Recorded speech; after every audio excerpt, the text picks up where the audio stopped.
for its advertisers. Now, let's get ready to focus on our issues, our solutions, using our voices on Black Focus Radio. Welcome to Black Focus, the show designed with our community in mind, where we focus on our issues, developing our solutions, using our voices. Central Arkansas, surrounding areas, and the nation. Get ready. Black Focus starts right now. Phone lines open at 855-525-5683. So here's your host, David W. Coleman and Robert Webb. All right, what's happening? Welcome to the show, the Thursday edition of Black Focus Radio. Our issues, our solutions, our voices.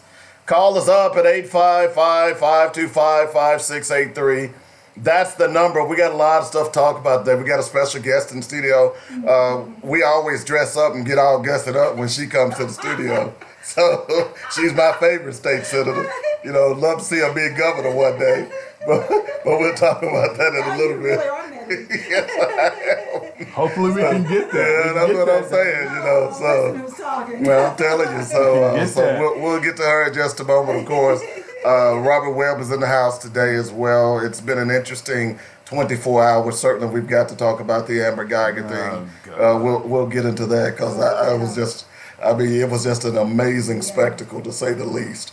So we'll talk about that a little later on. Certainly today, Senator Joyce Elliott is joining us. We'll be talking about what's going on in Arkansas politics and, of course, the school system, which, man, I don't know, we're going to have to do something. So we talking about the cluster? Yeah, I was trying to be nice, you know. I was trying to be nice. Cluster, yeah. You know, so we'll talk about that as well today. In fact, she's going to be with us the whole hour. So if you all want to send questions via Facebook, you can do that as well. I want to remind people that now just about on every podcast application, you can catch Black Focus Radio.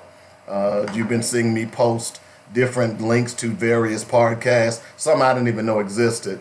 But we are now rerunning our shows on your various podcasts, Google Podcasts, Apple, you name it. It's out there. Just go out and search it. And you can't find it, hit me up, and I'll make sure you'll get a link to that, okay? Because we're getting people, believe it or not, from all over the country.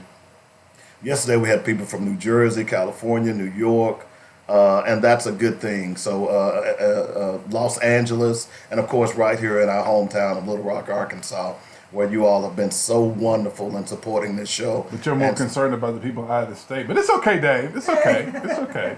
You said them first. You didn't get everybody else.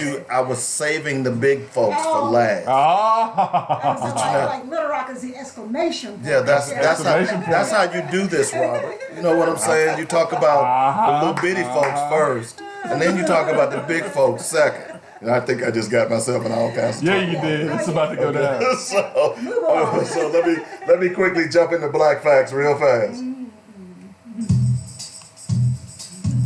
Dynamic Black Facts. Our culture, our history, our people.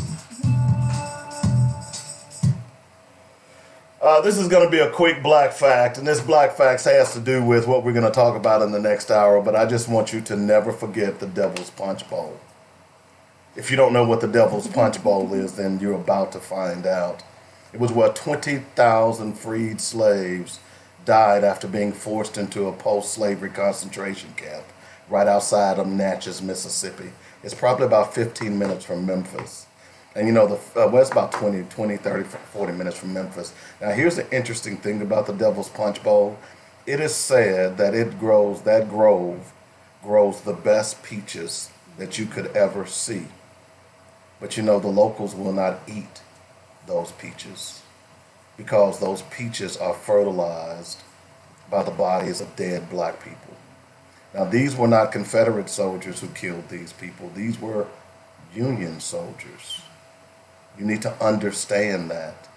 So when we hear people talk about make America great again, you know, I always ask the question, when was America ever great for black people? That's why the struggle continues. We must continue to fight with every ounce of our being to be free. Malcolm X said, you get your freedom by letting your enemy know that you're willing to do anything to be free. Then and only then will you be free. And that's our Black Fact for today. To Black Focus Radio for more dynamic Black facts, our culture, our history, our people on JoyNetRadio.com. That was quick and dirty. Quick and to the point. That was quick and dirty. It was quick and to the point. You know, it's You are just way too militant for me. I think I'm gonna have to find another show to go on. I can't have all this militancy in my Are life. we getting a divorce? We are about to separate. We're gonna separate first. Separation. Well, I'm gonna play around on you while you Trial go. separation. Oh, can I be your lawyer? Yes. JC, can I get another? Can I switch to another show? I want another host, JC. I don't want to be with Dave. There's only one great show on here. I'm breaking up with Dave. You know, I'm just saying. So I don't know what your problem is. I'm breaking up with Dave. He is far too militant. Listen, y'all be nice. We'll be nice. Be nice. She has been there too many times. Yeah, she knows she exactly know the what she's deal. walking into. Tell me, JC, I'm company. You know what I'm saying? We all doing No, she ain't company. She family. No, she ain't company. She family. I don't like the way that sounds. I know what that means. So yeah, she's family. So that's not good. That's not good. Yeah. All right. So have a good trip, man, and Godspeed. Godspeed, my brother. So today we have Senator Joyce Elliott in studio, and there are a number of things that we want to talk about. So let me just get one quick one out of the way, and then I want to really focus on what's going on here in Arkansas. I don't know if you've been paying attention to what's going on nationally as it relates to college athletics. Yes. What Gavin Newsom have just done in California. As a matter of fact, a senator in North Carolina is looking to pass federal legislation as it relates to, and they're calling it pay for play, but it is not pay for play. So let's be clear about that. Yeah. But you're finding state after state, Florida, North Carolina, Colorado, there are about 15 other states are looking at doing something similar to what California has done, because they are beginning to understand why what the NCAA, the exploitation of the NCAA. With that being said, typically Arkansas is last to get on board Right. when it comes to national movements. Whether you agree or disagree, the marijuana issue is a classic example of that. Yeah. Okay. Do you see any way forward as it relates to Arkansas Congress looking into this same model as it relates to, I know they're calling it pay for play, but Sure. that's not it. What Well, are your thoughts on they're that? calling it pay for play to try to make it something bad. Exactly. To start with. You're trying to say if somehow if these athletes are getting any kind of little pay, that this is a bad thing. I think in Arkansas it would be very hard to do it. But the thing of it is, any of us can introduce a bill to start a conversation, so that can happen. So we can find out what the response is going to be. It's pretty predictable, as you said, because the reason people want to call something like this pay for play and act as if it's just some kind of scourge of the earth or something, is people would like to make themselves believe this is not high-class slavery in so many ways. Because when you think about this, in Arkansas, I think Alabama, I don't know if Alabama passed a law or not, Arkansas is one of the last states, and may be the last now, to still have slave labor on the books in our Constitution. And that's allowed for in Arkansas in our prison system. So we are the only prison system, unless Alabama did pass theirs last session, that still allows for that. So we could not get a resolution passed to put on the Constitution, to take that out of our Constitution. And that's all it would take. Put it on the Constitution. Well, if we can't get our legislators to do that, and because in most cases, if they were paid, it's minimal, something like 10 cents an hour, and sometimes, 50 cents a day, just something. But if we won't even do that, that kind of gives us an idea of what people might be like when we say, hey, guess what? You know, we've got these athletes, say, let's say University of Arkansas, and they are making millions of dollars for the university, for the state, or whoever, and not only that, for other private companies, because every time there's a football game, this is not the university that gets money, every hotel, for example. So I think people have told themselves, these guys, I'll just use guys in this case, are already getting something for nothing and getting paid because they get these scholarships for free without thinking about whatever they get for a scholarship, it is not even remotely touching all the money they're causing to be made. Exactly. And the second thing is, many of these guys come with nothing, and they don't even have enough money, and I'm not allowed, you're not allowed to help them in any kind of substantial way. So many of them are there, they've come from backgrounds where their parents don't have money, and they show up there, they're making lots of money. So absolutely we shouldn't even have to pass legislation for us to have, for the NCAA to do something about this overall. That if you're going to use my body for the purposes of making millions, and in this case with NCAA, billions of dollars, there ought to be some, what people say in the big league, some remuneration. Exactly. for remuneration for people who are putting their bodies on the line. Well, you know, I think it's fascinating because I don't think Arkansans realize that there was a study that studied all of the top schools as far as the worth of athletes. Yes. And that, you know, Arkansas was number 15. Wow. Yeah. Number 15 out of 106 schools. Yes. And every athlete, every football player, I believe, was worth like $357,000. That's his worth to Arkansas. Right. So if Arkansans say the Razorbacks don't have money, they're getting good money. Yeah, they're getting have good money. And think of this, which is not just in everybody's vocabulary about this all the time. We have something called the Razorback Foundation. That Razorback Foundation would not exist without these athletes. Exactly. So they can use that to go out and raise millions more dollars. And that's not the money that's coming in because of the athletic games. That is money you can now go to you and go like, hey, Robert, you know, we need to raise, I need you to, I don't know, read about $5,000 from you for the foundation because we're going to use this to, we're going to raise $100 million because we're going to make this the best stadium in the SEC. Now you've done that only because you have the athletes. Exactly. And now you've built out this huge stadium with all these boxes and things that people are going to rent. Yep. All because of the athletes. And so we just use them for things we don't even think about as ways, you know, to make money on the backs of people. And that's what we've done in this country for the longest time. Well, hopefully it's going to change. And as this legislation continues to spread across the country, just do us a favor and get on the bandwagon. Oh, yeah. Because I think people are beginning to understand more and more now about, you know, Nick Saban makes $9 million a year. Yes.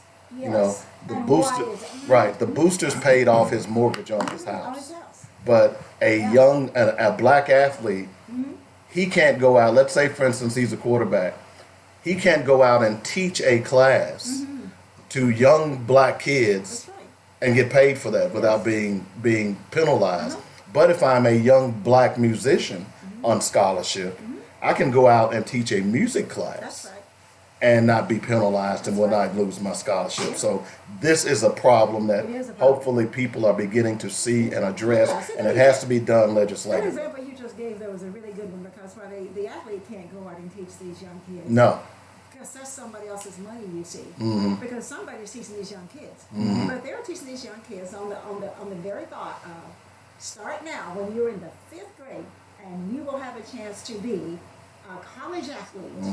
And that is what's bringing kids and parents too into somebody else making that money. Exactly. Right. So that kid, with the promise you can be like this person who's already at University of Arkansas, but the young man up there causing all this to happen gets nothing. Gets nothing. Exactly. Gets nothing. Yeah. People need, it's a tangled web, and people need to get wise to this. Well, I think they are. Everybody's making money. I think they you are. can say what you want to about California. They start stuff. Oh yeah. They do. We've been talking about this on the show for years. I've been on this bandwagon even before I moved back. It's just too much money being made, and these kids. William Roten, who writes for the Chicago Sun-Times, wrote the book "The $40 Million Slave," and this is what he's been talking about. And I think that book is almost 10 years old now, about how the This book's older than exploitation. that. Is it older than that? It may Like be. 20 years old. I remember, and people lost their minds. Yeah, but this is what he's been talking about, the exploitation of our black youth. And I say all the time that our number one resource, if we wanted to really shut stuff down, if we just simply told them don't play on Saturday, a whole lot of stuff would That change. is exactly right. A whole lot of stuff would change. But anyway, that's my question for today. That was a good one, Robert. You see that? I'm not touching You Mr. Activist? I'm not You touching ready? that. You ready, Mr. Activist? Let's rock and roll. Okay. He answered to activist. You get that He right? knows what he is. Whatever. You know. Yeah, people answer when they hear their names called, don't they? Yeah, exactly. So let's talk about Arkansas and what's going on in Arkansas. I think, and you, Dr. Whitfield, and many others have been on the forefront of what's going on with the school system. Certainly, I don't have any kids in the school system, but I am just as concerned as anyone else. And I said on the show a while back that I felt like that the governor had been running, he's been using other people to run interference and have been avoiding criticism as it relates to the takeover of the Little Rock schools. Where are we now, and where are we going with this fight? Okay. Well, I think everybody knows about the state has taken over the Little Rock School District, and after 5 years, something else had to happen, no matter what the performance had been. We're coming up on that 5 years. It'll be 5 years, January 28th, 2020. But what the law requires is that after that 5 years, you can do one of these three things. You could consolidate Little Rock School District with another district. Well, there's no way that that's going to happen, because the only district you could consolidate with would be a part of Pulaski County, and so both school districts are not what we call unitary, like out of court right now. Or you can consolidate, annex them, like just connect them to another school district rather than just totally taking them in, all of the school district. Or you can do something called reconstitute. So what the board is, and reconstitute means change them up in some kind of way. So coming up on that anniversary of the takeover, the State Board of Education, the governor, and people like the Waltons and Walter Hussman and the Stevens and everybody who is getting something out of this school district, or just have this strong ideology, they ought to run things like Walter Hussman. They have an outsized influence, apparently, on the state board. So the state board now is getting ready to do whatever's going to happen come January 2020. And so they, at the last board meeting, presented what they call a framework of what they're going to do. Now, that framework says that some parts of the district, we will elect a school board, and that school board may or may not be fully a full democratic school board, in that they have control over everything the way a school board should, because they can do that. But at any rate, we will have an elected school board, but that school board will be only for people who have their kids in a school that is not labeled one of those failing schools. And what that means then is we will segregate these schools off into those who have a representation, those who don't have representation. And we know, just by, if nothing else, by the economy and neighborhoods and the schools that are labeled the failing schools now, it's going to be and we should know we should know next week. It's going to be those same schools, or schools with those very same kind of demographics, i.e. predominantly black schools, is who it's going to be. So that is the thing we're pushing back against. Number one, we've lived this 1957 where we had segregated schools by who could go to a school, and now we're reviving segregation in that some of us are going to be good enough to have representation, like a school board. The rest of you, as it says, will be under some other kind of leadership. We don't know what that is. We don't know if that's charter schools or whatever the case may be. But the governor and the board themselves they cannot, they say, see how that is possibly a problem or how that is possibly segregation. But you start out with 3 groups of schools. How do you divide things into 3 groups and not have segregation in some kind of way? And this time, that one thing that's really different this time around, when we closed schools last time, it was just predominantly on the black people living south of 630 and a few white people. But we have a real strong coalition of people on both sides of the interstate now. And that has made a huge difference in people just being surprised. Oh my God, how can the people north of 630 care about this? And so we have, in a coalition together, been going together to the board. And the big thing we want not to have happen, don't divide our district. This is one LRSD. So next Thursday the 10th at 9 o'clock, that's when the board meets. If people can come to that board meeting, just be there as a body to show you care about our kids, show you care about what happens in a city where other folks, many of them have nothing to do with this city. They just come here and make decisions. Right. And let's make the case that this is not something that we just want to accept because it's really so good. We've had some other voices over there, but they expect me to be there. They expect Tamika to be there.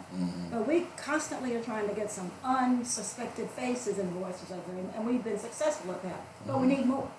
How do we get to a point in Little Rock, and excuse me, I'll admit I've been gone for quite some time.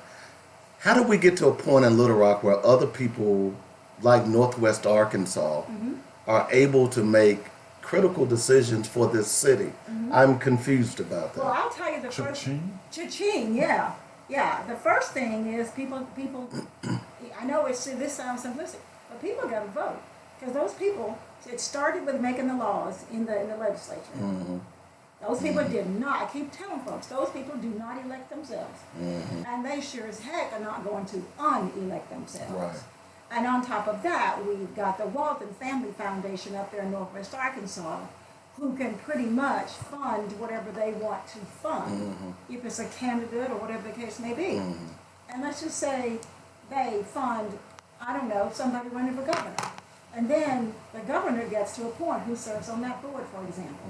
But that's true of so many things, because we sit back too much and think somebody else is going to do it, and they are. It's just not going to be what we want, and then you're complaining. So those people are there are 2 people on that board from Little Rock, and people need to be contacting them. Fitz Hill is on that board, and Cherise Steen are on that. They're both African Americans. They're both from Little Rock. I'm not saying they have to carry the whole load, but they represent Little Rock. We should be talking to them. And what people think is, well, there are 2 black members on there, so what's so bad about that? They voted for it too. And unfortunately, that will be the case. So when we do not do the dirty work of going out and begging somebody like a Robert to run for office, you hear me? Oh, Somebody like Run, Robert, run, Robert, run. Yeah. And then I say that's really the best. That's the cleanest work. The really down and dirty work is getting somebody to run and help them get elected. And folks, if you care about what's happening, it's not a sexy thing, but it's work to get people elected because you want to have. It is work. And we would say, "Oh, Robert, we're so glad you're running," and then we try to go the other way. Yeah. And we don't support them with our dollars That's either. right. We don't support them with our Buy dollars, back our with our candidates. work. Yeah. Buy back our candidates. Yeah. And so then somebody else comes in and scoops up and go, "Hey, I got money. I can help you." And they get elected, and then we get upset. But right now we are in the campaign season. And I'm along with Deborah Mitchell and anybody else we can get with us. We're getting all over the state doing what do we have to do to get to the counties to get people organized and to get people to understand we're not here just to get somebody to run. We're here to get you to get your butt out there and do everything you can to make sure you get elected. Because the decision's going to be made right over in that building about our schools. And there are people who are thinking, this is not coming to your school district. It's coming. Yeah.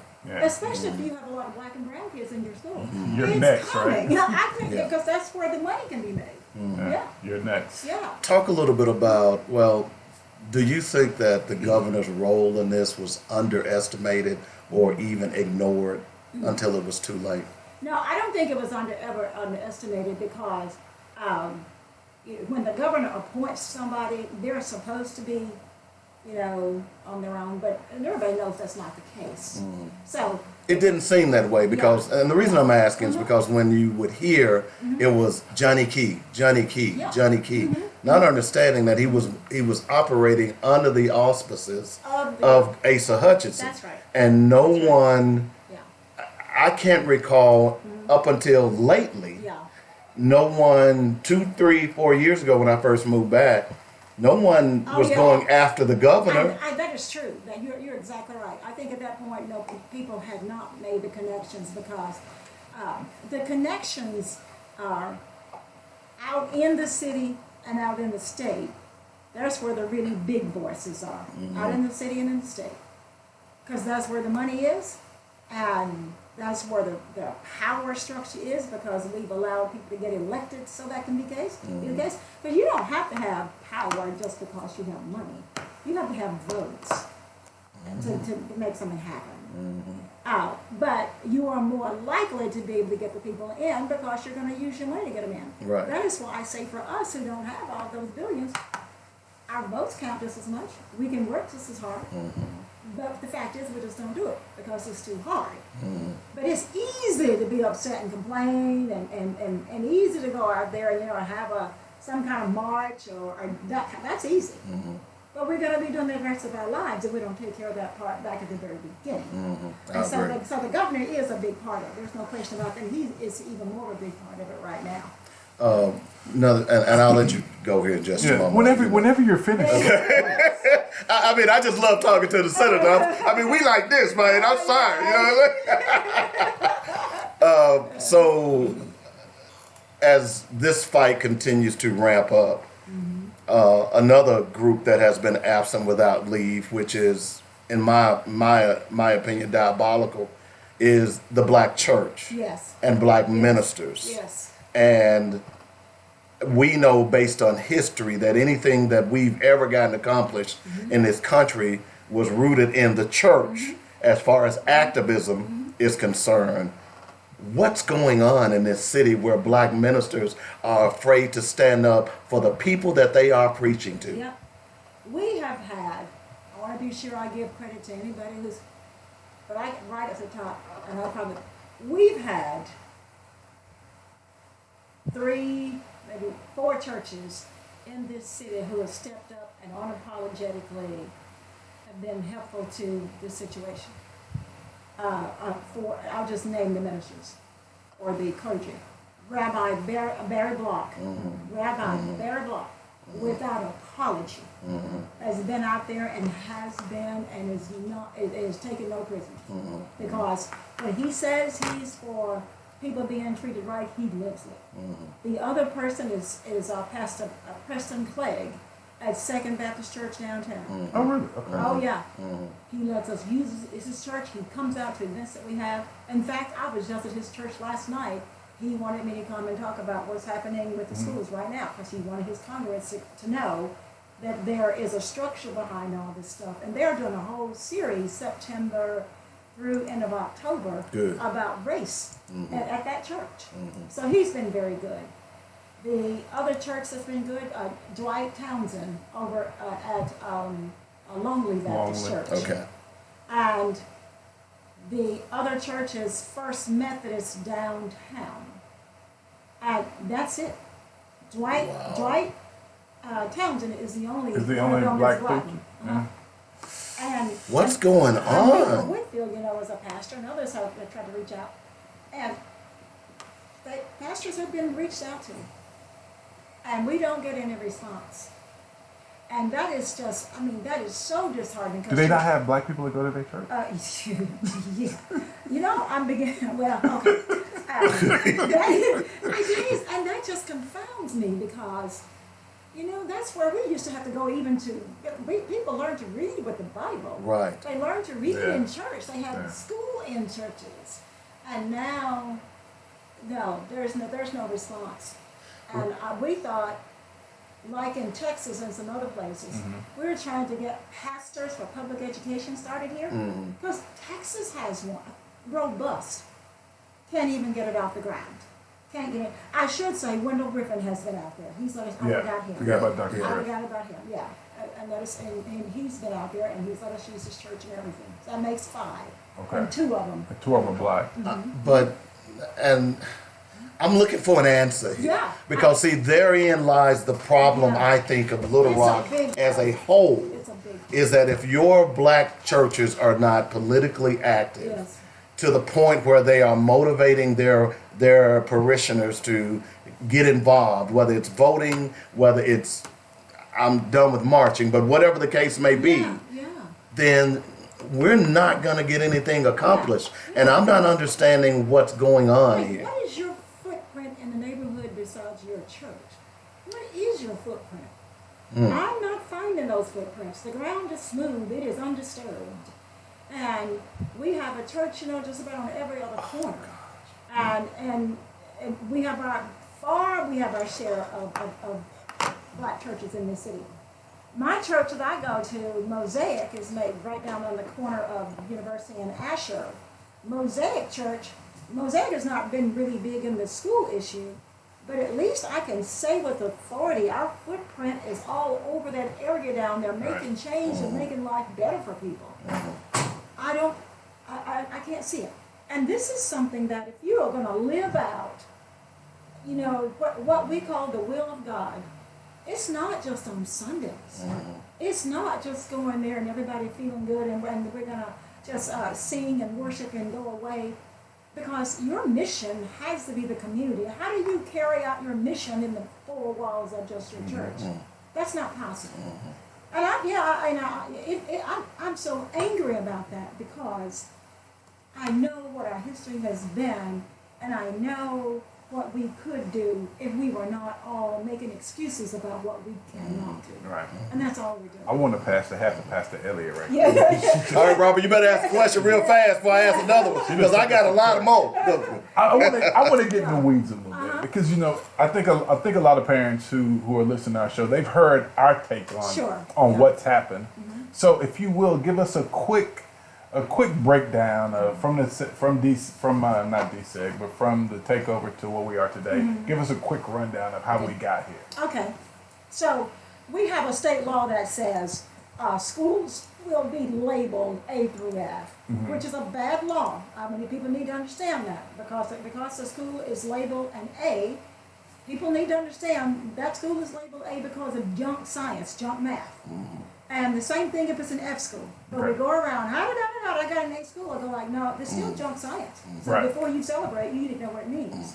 So, but if a school is labeled an F, for example, then the State Board of Education has some options about coming in. They don't have to take it over.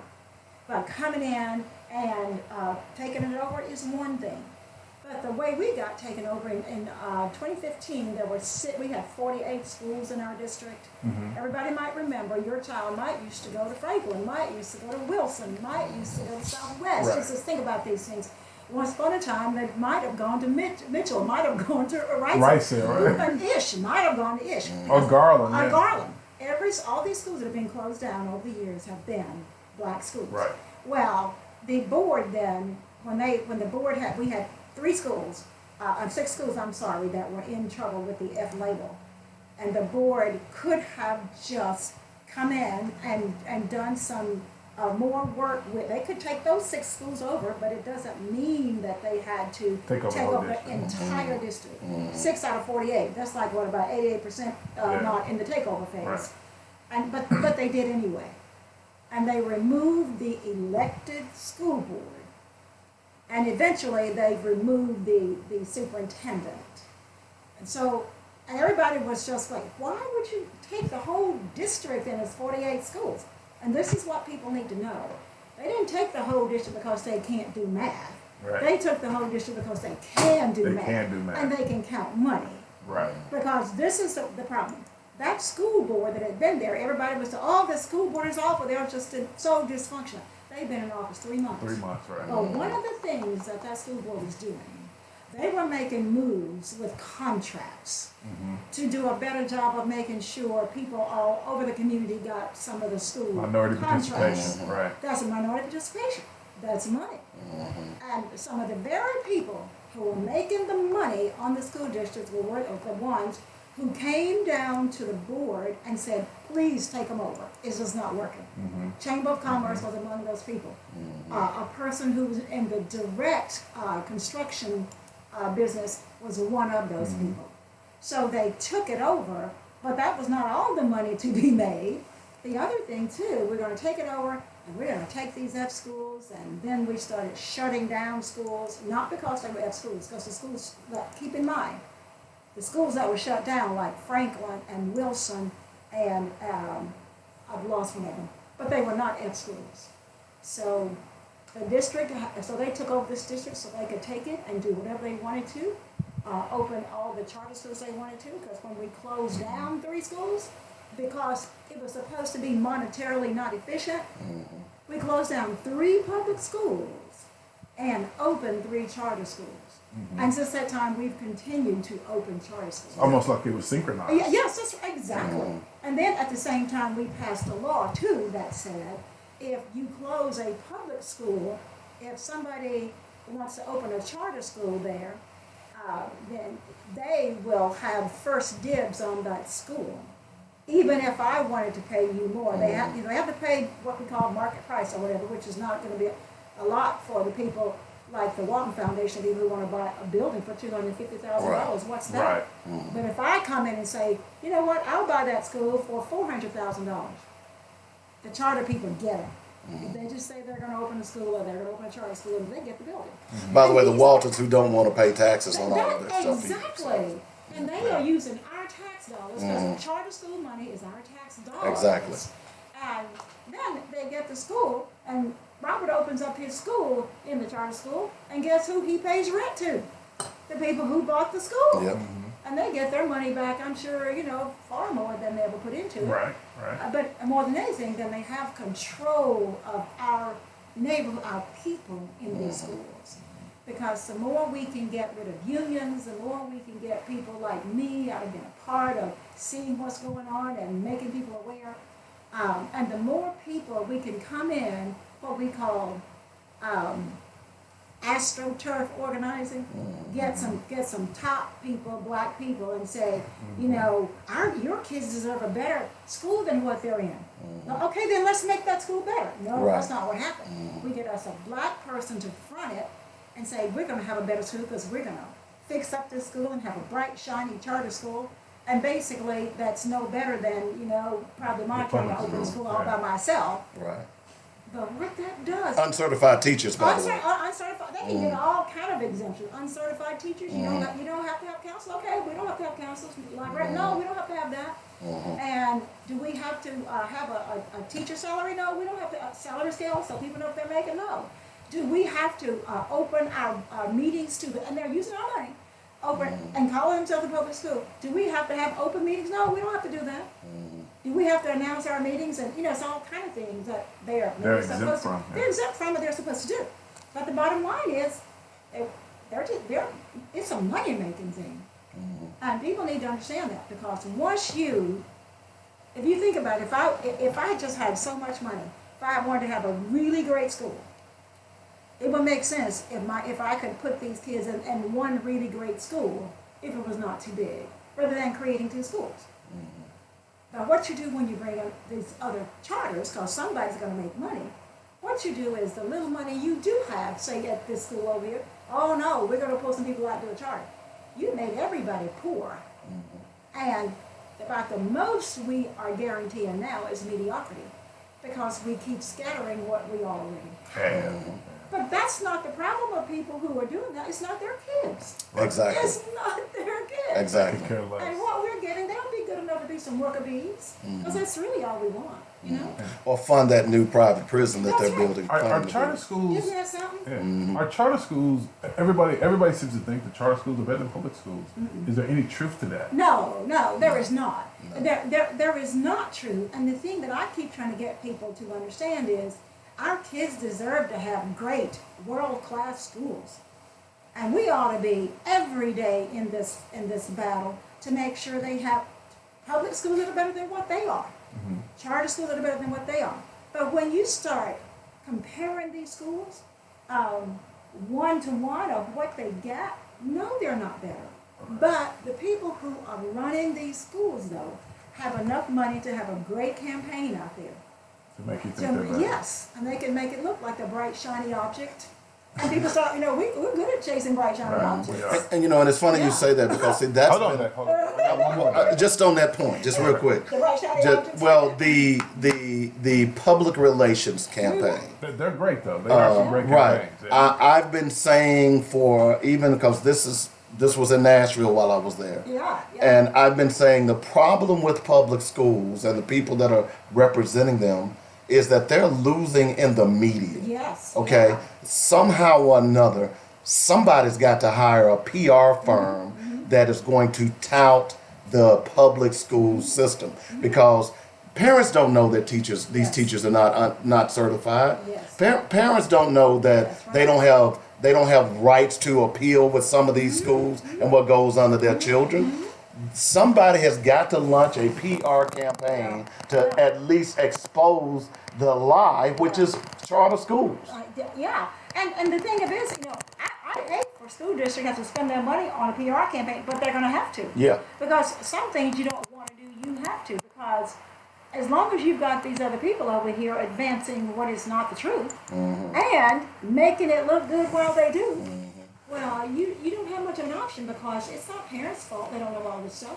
The reason they believe this stuff about the charter schools is because somebody's telling them that convincingly, whether it's true or not. So, Okay, Robert, go ahead. thank you, David. So the thing is bothering me. We talked about this once before. So, if 80% of the kids who are leaving Arkansas public and charter schools are taking remedial classes in college, then why are we not saying, okay, there's a problem across the board that we need to address when it comes to education instead of just saying, let's focus on this school right here. Why are we not looking at this across the board? And see, and we absolutely should be.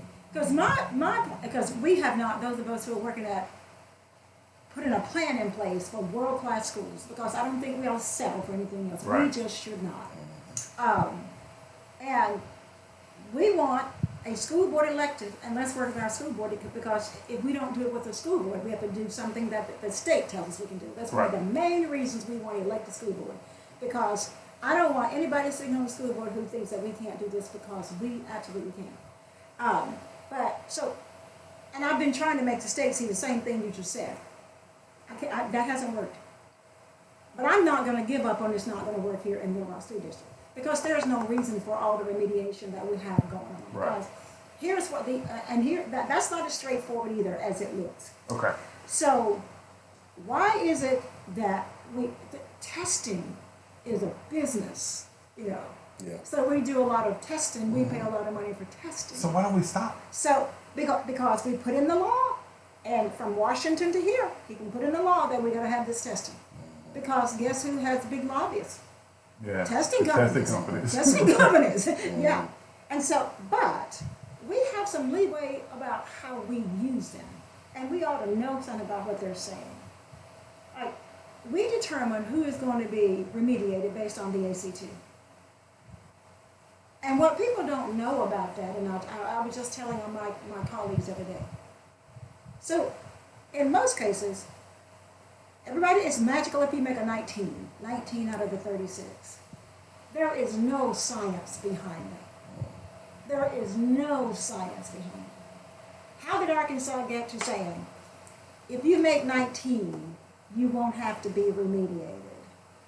And then some schools have raised it, and some kids are having a problem making the 19. Right. But now some colleges and universities have raised that to 21. To 21. Make it even harder for them to get there. But suppose let's say, well, why shouldn't you be able to make 21? What does that tell you? Well, if you think back or ask your moms and dads or whoever, or somebody as old as me or whatever. Old as Robert. Especially black people. Black people have been going to college and succeeding for years. Without an ACT. Without an ACT. Right. But one of the ways you can regulate is with testing people. And so, to do something that's quick and easy, we'll just say, you take this ACT, and if you don't make such and such on it, you will need to be remediated. That is not scientifically based. The only way we got to 19, which is even worse, Oklahoma was the first one because ACT rules, up and down this middle of the country. It's a big ACT country because they said it's big ACT country. Now those on the coast and some of those in the bigger states use the SAT, but the SAT has been very clear in these last few years. It is a good idea to find out some things the kids know and don't know, but this cannot be the only thing you use to determine if a kid is going to be successful. And many colleges, just as of last month, are even just getting rid of them all the way. And we're still saying somebody has to be remediated because of a grade on the But SAT. it's money, though, It's Senator. money. That's what it's really what all I'm saying. about. It's money. But the hardship it places on kids that come from low-income families to go to school, and they have to pay for. Technically, they got to pay for 6 years of college in some cases, or at least 5, because they're going to spend a whole year taking remedial courses. Yeah. And so you're saying that. The information we get is kind of tainted. It's very tainted. Because they're telling us that because the only reason these kids need remedial education is because of the ACT test. Yes. So it's not because in most cases they could be remedial. Yeah, that's right. They would need because remedial courses. I'm going to say, I wish every kid could just make 19 on an ACT, but you cannot determine from that you automatically need remediation. Because there are, and this is especially true among black people, and it's true among a lot of white and Hispanics and everybody else too.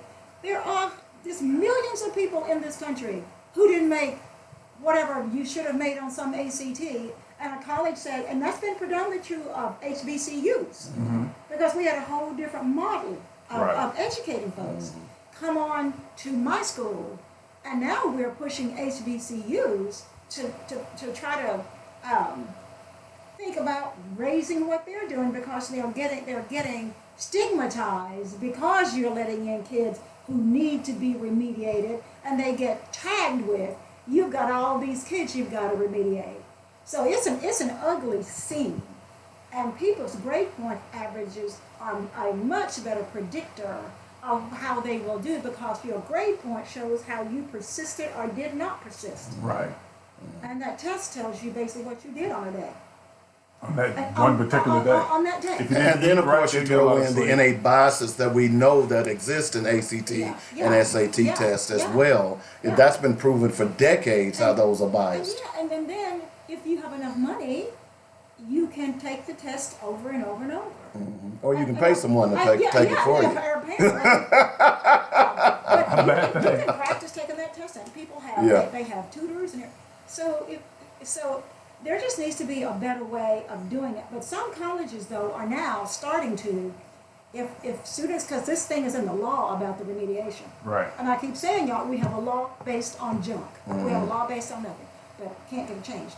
But, so, if some colleges have started saying, well, you didn't make, let's say you made 16, 15, or whatever, rather than make you take a remedial class, they will have you take a real class with support. And a lot of people like that end up, after a while, because people figure, I know what he's doing. And they move on. And then this kid ends up not having to pay, but some of them are still making them take those remedial classes. Let me give you an example of and part of the reason he got in at that time, Memphis State, is Anthony Hardaway. Yeah. A lot of people don't know the story of Anthony Hardaway. He was raised by his grandmother. Telling it. Go ahead, please. Tell it, I'm listening.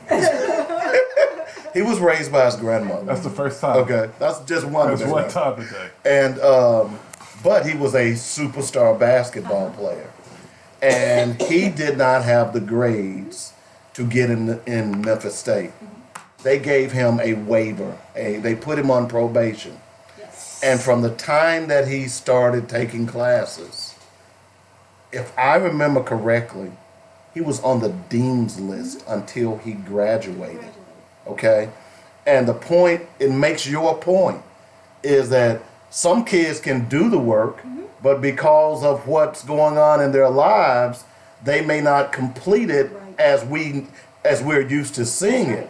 So, and I'm even hearing companies do that now. Yes. You used to hear companies say, well, you got to have a degree to do this. Now you're getting companies that are saying, let me hear what your life experiences are because that's what's really important. In fact, there's a company that runs a commercial about that, where the girl was an intern and he comes in and says, well, we can't keep you as an intern anymore. We're going to hire you full time. I've seen that. You know, it's a great commercial. And I think if we're going to utilize our people the way they need to be utilized, we got to start looking at stuff like that. Yeah, we do, because, you know, and listening to people, I don't know everything, but I know some education stuff. And I know the history of what we've been doing.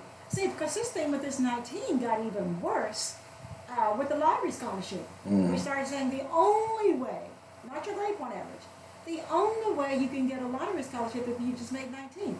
That's more money for guess who? And we're out there buying, We're the ones buying the tickets. Yeah. And they're the ones getting the money. Yeah. And that is a function of who we put in the legislature. It goes back to voting, It does. Robert. People can take it lightly if they want to. Voting. I'm Robert. only going to be quiet because Sen Joe Elliott's here. If she wasn't here, Dave, I would light you up. Voting. But because she's here, I'm not going to. Well, I'm glad I'm here then in that case. Well, I'm not going to, but I will later. But the number of kids who did not even get a chance at that scholarship because they didn't make 19, to me, is just immoral. Well, you know what I think they should do? I think I would like you to introduce a bill that says when they go in to buy a ticket, they have to take their kids' SAT and ACT scores. And if they can't buy tickets, that's it. That's what I want. I want you to pass that there one. you go. I want you to pass. I mean, seriously. That's genius. Because, I mean, you think about You it. ought to be in politics, Wait, Robert. let me be quiet. Yeah. All the people who go in, and spend their $2 or $10 Yeah. or $20 or whatever Yeah. they spend Yeah. to buy a lottery ticket. I mean, I know most people aren't buying lottery tickets so they can't get a scholarship, but it's kind of like it's almost as though, again, I'm gonna say this, it's kind of like that reverse slavery thing, right? Where here I am supporting, I'm spending my money to support you, but it can't support That's me. right. That's Yeah. right. And the worst thing about the lottery, when we put the lottery in place, we had done it the right way, where it was any kid who Any kid who had, like, we were working on a C average, and then I think the compromise got it to like a C plus, like 2.5. Okay. But anybody who had a C plus, had that 2.5, anybody who had that, or if they had 19. So for it to be open to, if you're a great Right. test taker, you have a chance. Right. You got a 2.5, you have a chance. Because it's built on chance to start with, so we're going to treat everybody right. And then, when we lost a lot of people out of the legislature who believed in that, it changed. Yeah. Because it was all about money. Yeah, but then the numbers- More money to go to... Right, but then the numbers, because I remember when it was like a 19 and a 2.5, the numbers they were really high. But then when you changed it to a 19, that cut it like in half. Oh, yeah, because the folks who did this looked at it and go, well, a lot of kids didn't make it past that first year, and they had that scholarship. Fine. It's still a scholarship. Right, How exactly. many other scholarships do we have that don't make it? That's not the point. The point Right. is that's what we told people. And so now we have the law says, well, if they show they can make it that first year, then they will be eligible for $1,000 the second year. I go, they can't even get started. How are you going to show? How are they going to show you right. they can be? I mean, like, in whose world does that make sense? Yeah. I need money to get started. Yeah, it's kind of like getting a business loan, right? mean, If you get your business off the ground, we'll call you and give you money. Right. Yeah. Yeah. If you can get it off the ground, we'll give you money. Have enough money, Exactly. We'll give you a loan. We'll give you a loan. Wow, that's crazy. Oh, yeah. So again, the LRSD is Little Rock School District to me is a very unique animal. Yeah. And the reason I say that is because our district has had challenges before, Yeah. and I think that I really believe that that the school board we elected, the last one, I really had a lot of faith in them because I thought that they were going to do a lot of positive things. Right. I thought it was really unfair that they never had an opportunity to address some of the issues because I mean That's you got to think about it. That was I mean, it was pretty much a brand new board. I mean, it was. Tara Shepard had been serving maybe a year. I think she was going on her.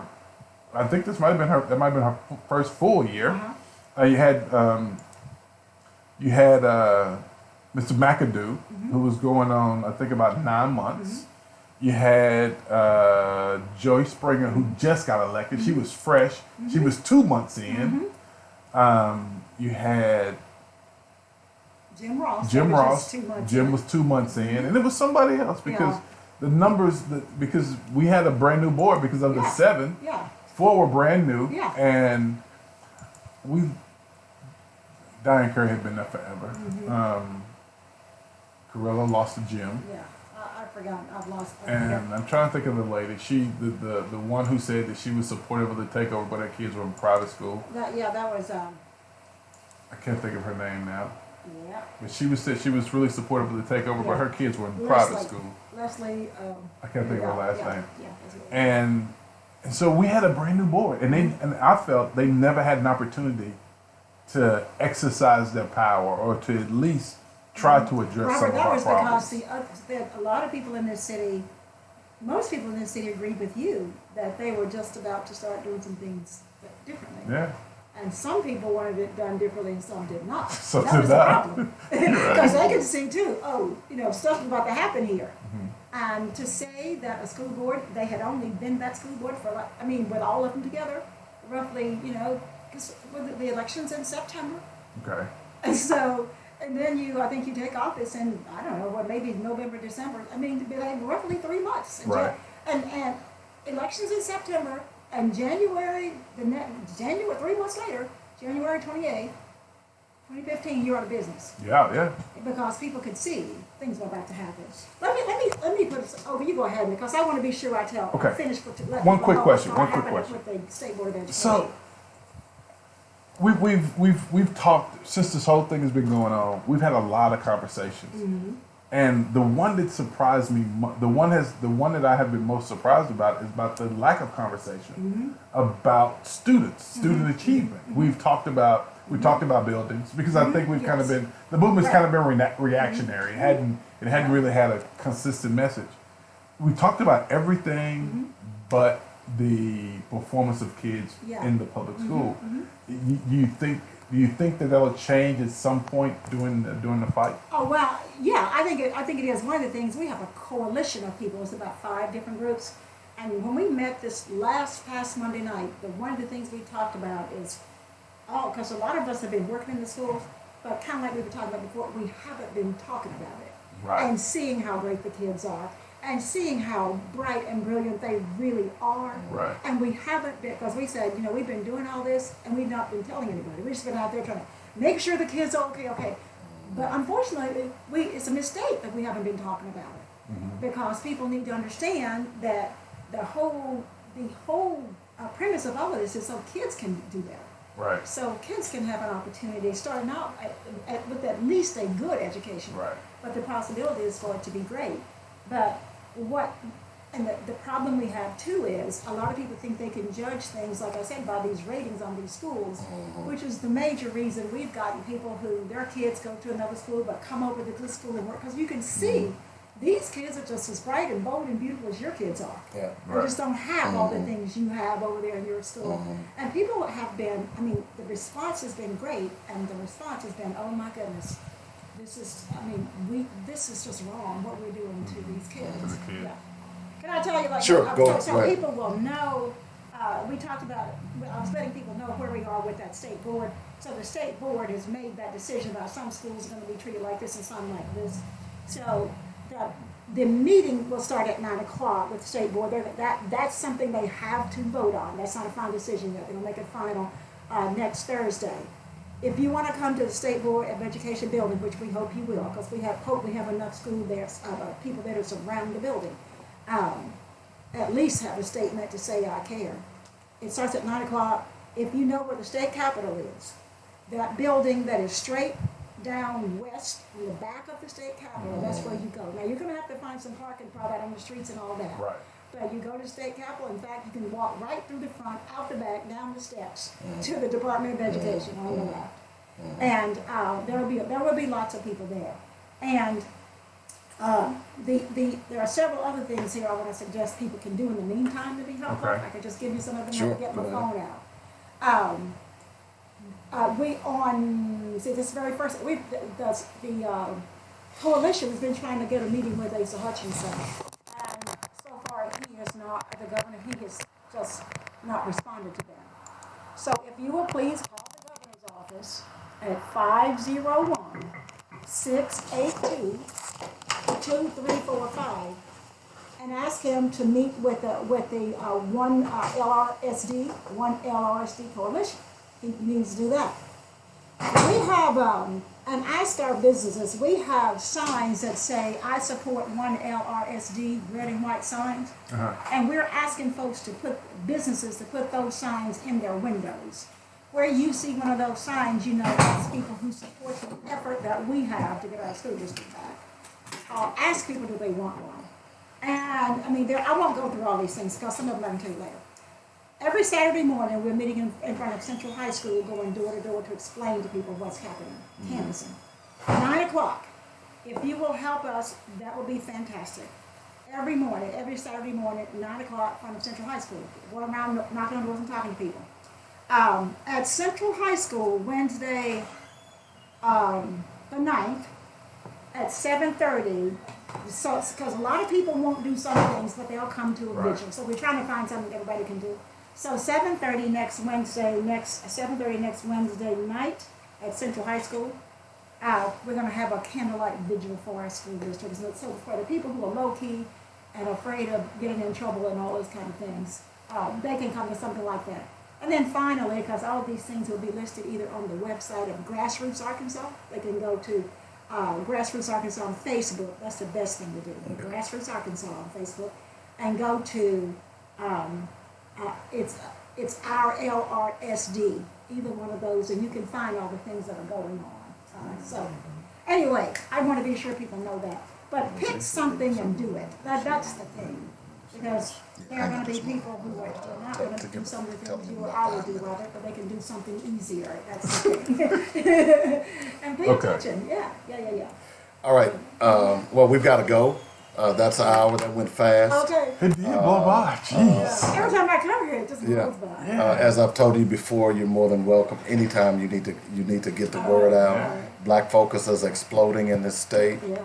And California. Yeah, Jersey. we got Brooklyn on the other day. You know? Los Angeles, 2 people from Los Angeles. What's up? We got a ton of people from right here in the Rock. Yeah, we got a whole lot of folks from the Rock as well. So appreciate And everybody. don't forget, there is And I want to ask you, please support our teachers. Please support our teachers, because they're being attacked too. No doubt about They're it. attacking everybody over there. And there's a meeting this Saturday for parents at the Southwest Community Center at noon. So just stay on social media and keep up. there you Well, go.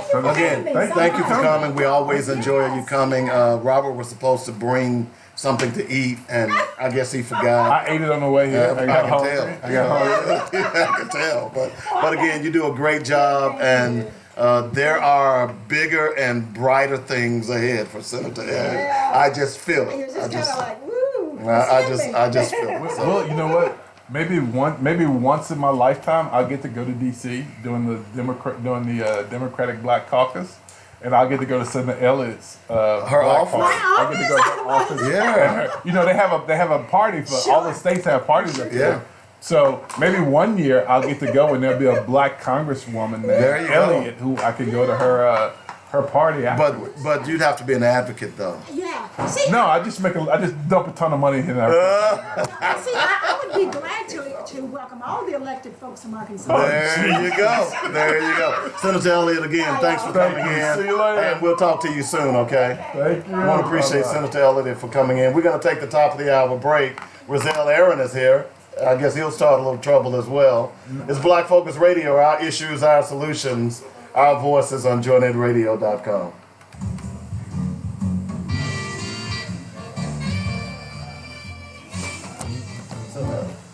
Tell her coming in. Hey, sister. Hello. Hey, remember what? Excuse my seat, Melinda? Belinda, David Coleman. Nice to meet you. Now, you won something on JC's show this morning. No, actually, it's been 3 weeks. Okay, what is Nobody called me, so he kept saying somebody gonna call me. So finally he said, come here today, it'll be a pizza or something, and pass us to the fair. Okay, so let me see. I don't have any pizza passes, but I'll give you a parking pass to the fair. And how many tickets? Yeah, let me give you 4. Okay, all right. 848-1290. And we've been trying to get this piece. I want something he did that morning to answer the question. Yeah, I think we're. If it's been 3 weeks, I'm pretty sure we're out of those pizzas. Our law offices are centrally located. There you go. Thank you guys. All right, thank you. That's the law offices of James F. Swindoll, personal injury and product liability attorney serving Arkansas since 19. Man, we got to figure out a way to get that sister elected in a higher office. I agree totally. You blocking my camera when you stick your arm over there like that. This TV, you know, why don't I do this? See, You're a wonderful dude. and pull it over there. Let me work my jelly, man. We got up to 30. Really? It's all you, man.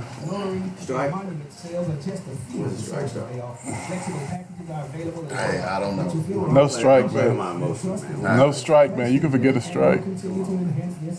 I don't think they had the guts. If they had the guts, they would have already done it. So don't hold your breath on that. We getting ready to talk about that here in just a moment. Man, I'm not talking about that, Check man. out a few minutes of when I was driving. Yeah. Mama Josephine met me. And Mama Josephine now. Yeah, we getting ready to talk about that. I'm not here in talking just- about that with y'all, man. Yes, Y'all you be trying to start stuff. Why y'all always trying to start And stuff? I mean, it's just so crazy. It's not even funny, man. Come on, let me see the top of that. Go back. What does it say? This is. Let me see your card.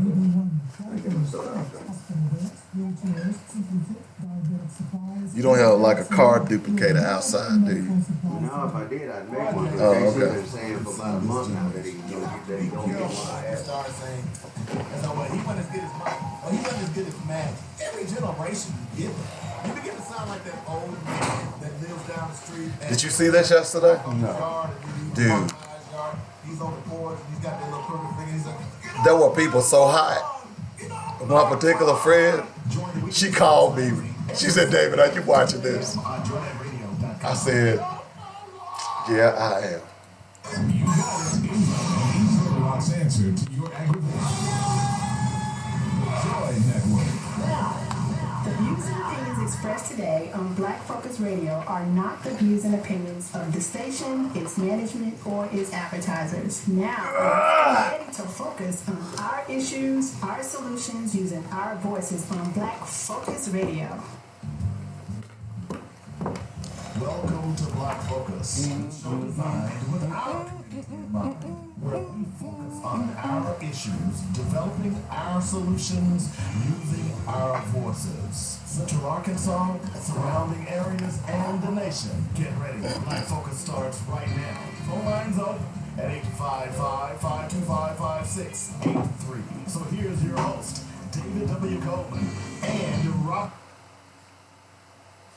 All right, welcome back to the second hour of the show. We're a little I'm late. telling you right now before you get started, I'm not talking about this. I'm telling you right now, Dave. Will you stop it? If I talk about it, it's going to be a whole bunch of cussing on this radio. Can I introduce the show? No, No. I know what you're trying to do. There's I a know what you protocol and here, Rizal trying to Robert. do. Robert, there's I a know what you protocol. and Rizal trying to do. Robert, I know what you and Robert, Rizal trying to do. I'm Robert, not letting it happen. There's a protocol here. All right.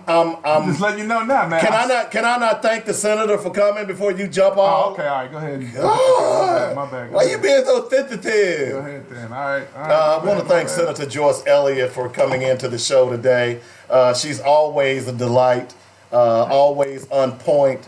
And I always think about how I met Senator Elliott when I first got back. Oh, jeez. Here he goes. You know. Hey, you might need to go to the bathroom for a minute. Why? Because every time you tell this story, man, I wasn't going to tell the story. Okay, good. I was just reminiscing about it in my mind. Okay.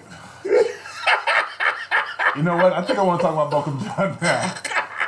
I think you forced me there. So, but I want to thank Senator Elliott for coming in. Just a delightful, delightful lady, and is about the people's business. And I think what I really liked about her not being afraid to call out those black churches that's not doing what they need to do. That she did.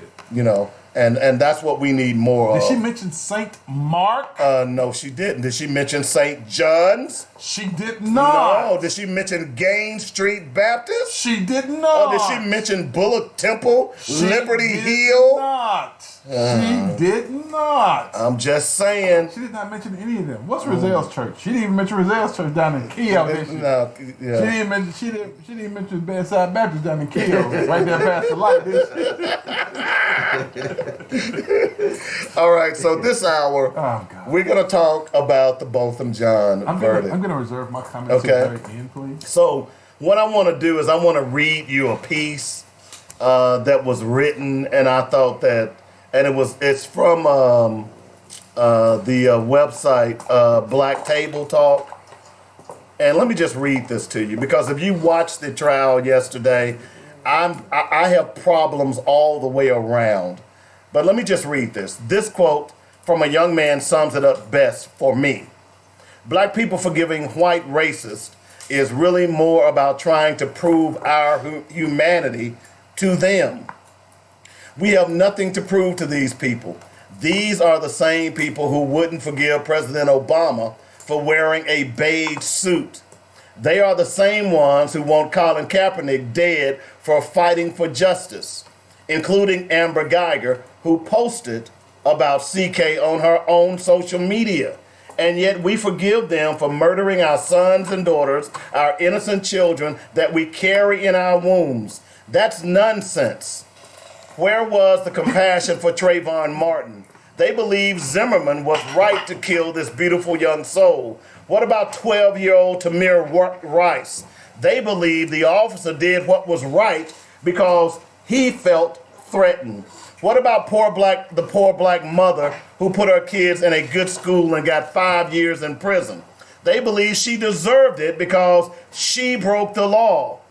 What about the poor children on the border who are being separated from their parents on the border? They believe these parents should be separated because it's illegal to cross the border, which is not because our Constitution allows victims of asylum. What are you doing? Okay, see the pattern here? I guess I'll turn your mic on now, Roselle. See the pattern here? I cannot control what's in a person's heart. I cannot stop one from feeling the need to forgive, but I believe more than anything that this comes from a misguided view of what we've been taught rather than it coming from heart space. When I hear people say, I had to forgive, that tells me it comes from a place of force, because when you truly forgive, you don't feel like it's something you had to do, but rather wanted to do. Furthermore, yes, forgiveness is individual, but it's also bigger than just you and when others are involved. So while you may personally forgive easily, others need time to process it. So the public displays of forgiveness from black people actually hurts more than it heals, especially considering all these people have done to us in this country. It's okay to personally forgive if you want, but it's good to be mindful of those that you've involved and you have invested their emotions, their time in their finding justice for your family. In a sense, it's selfish, in my opinion, not to do so. So while you're worrying about showing white people your humanity, you are hurting the ones who fought for you, and that is selfish. Botham's brother is still growing, so I give him the benefit of the doubt for these adults who do this. That is who this message is for. Be mindful of your people. Be mindful of those you have involved. Now, the white media is covering his forgiveness speech, and Amber Guyger support group is sharing this more than they are the victim himself. I shouldn't be this way, and my people have to do better. I said what I said, and I really don't want to hear any defense of forgiving unrepentant racists. Now, I didn't write that, but I agree with it 125%, if there's such a thing, because we are too quick. The reason these things continue to happen over and over and over and over again is that, number one, this country has never apologized for the peculiar institution of slavery. Number two, black people have spent too much time trying to forgive white people for white guilt. It's time for them to wear that burden. It's time for them to have a penance. And without a penance, then their words of "I'm sorry" falls on my deaf ears. Now, if you saw that mess that happened yesterday, even legal professionals and scholars are saying for that judge to come off those stands and hug that woman and to give her a Bible was not only peculiar, but it was inappropriate. She should not have done that. Botham John's brother can do what the hell he wants to do. But we asked yesterday, what was going on with that black sheriff who was in there brushing that white woman's hair after she had just murdered a black man and been convicted? What was going on? Don't give me this compassion stuff.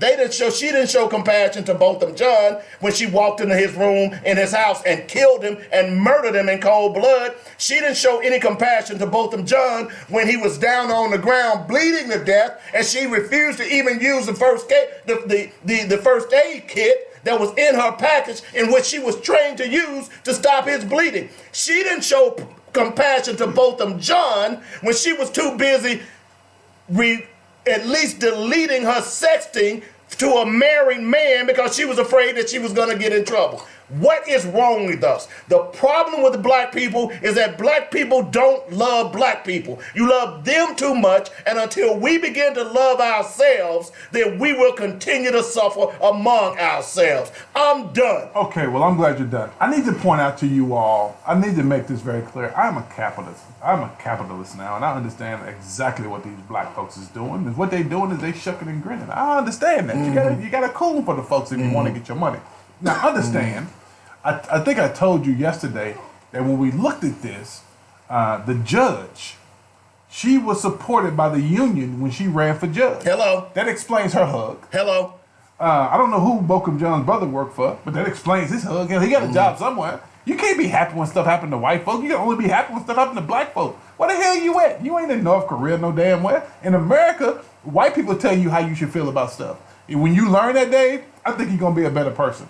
Till then, Dave, you and Rizal, y'all going to have problems. Because the problem y'all fail to realize is white folks tell y'all what y'all feel about what y'all feel. Y'all don't have the right to do that. And furthermore, you should have had your black butt down there hugging it too. All right, Rizal? Good afternoon, and look, they have both said a mouthful, and I guess I should have brought my holy oil over here. Your holy water. Since I'm sitting in between a heathen and 1.5 heathens. But even still, He taking us to church. even still, look, I'm gonna tell you something that may surprise y'all.